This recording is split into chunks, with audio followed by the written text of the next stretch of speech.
राज्य सरकारଙ୍କ एक वर्ष पूर्ति अवसर में कलाहांडी जिला स्तरीय विकास मेला।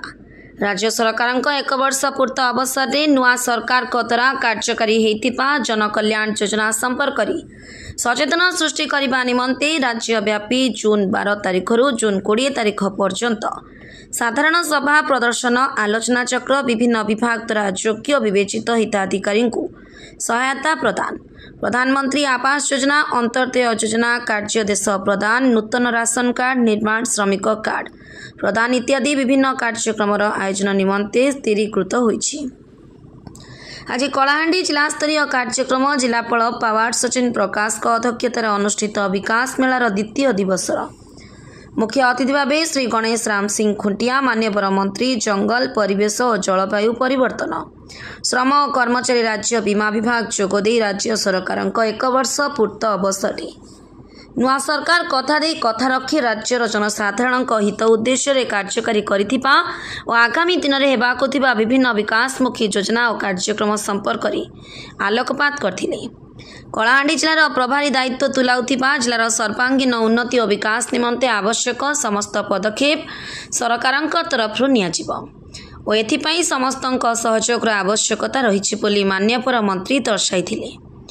एही अवसर में प्रधानमंत्री आवास योजना रे 2 जन को गृह निर्माण निमंते प्रत्येक 2,50,000 टंकार कार्यदेश मान्यवर मंत्री प्रदान करथिले। सेपरि जंगल और परिवेश विभाग पक्षर 5 जन अनुकंपा उपभोक्ता को आर्थिक सहायता राशि प्रदान करा जायथिला। साधारण सभा और हिताधिकारी माननकु सहायता प्रदान कार्यक्रम रे मान्यवर मंत्री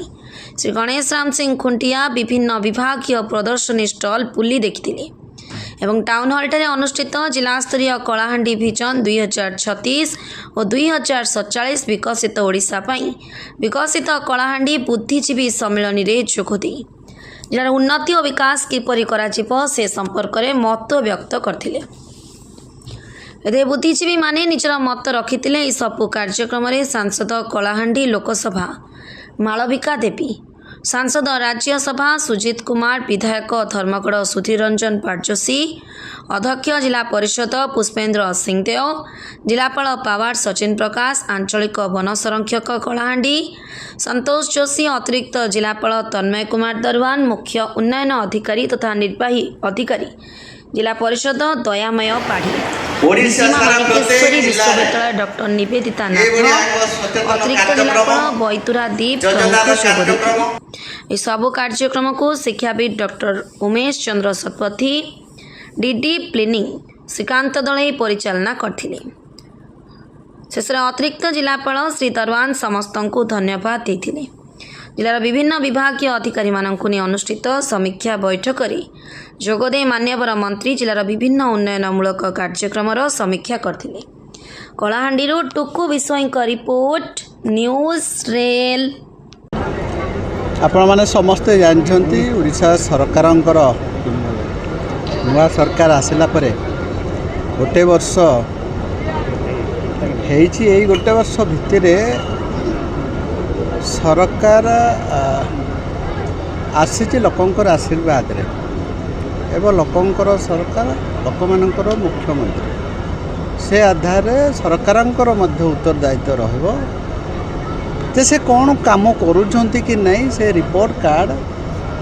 एवं विकास रो लिस्ट देवाई आमर राजधानी ठार आरंभ कर प्रत्येक जिले में भाया विकास मेला साधारण लोक कहुच्छी एवं योजना सब कौन कौन अच्छे से माने भी जानतु से आधार मु आज कलाहांडी को आसी विकास मेला रे जोग देली। आपण माने समस्ते जानछंती भारतीय जनता पार्टी जिते निर्वाचन लड़ुला से निर्वाचन समय निर्वाचन इश्तिहार कही जे सरकार को आसिले 5 वर्ष भितर कौन कौन करेंगे आमर 21टा निर्वाचन इश्तिहार थिला से भितर वर्षे भितर 11टा को से ऑलरेडी फिलअप कर दी पूर्ण कर बड़ योजना तो आमर प्रत्येक जिले में इंडस्ट्रियल हबार अच्छी कलाहांडी से अंतर्भुक्त अच्छी प्रत्येक गाँ को आम विकसित करने विकसित गाँ विकसित ओडिशा रे जोड़ा है 20 लक्ष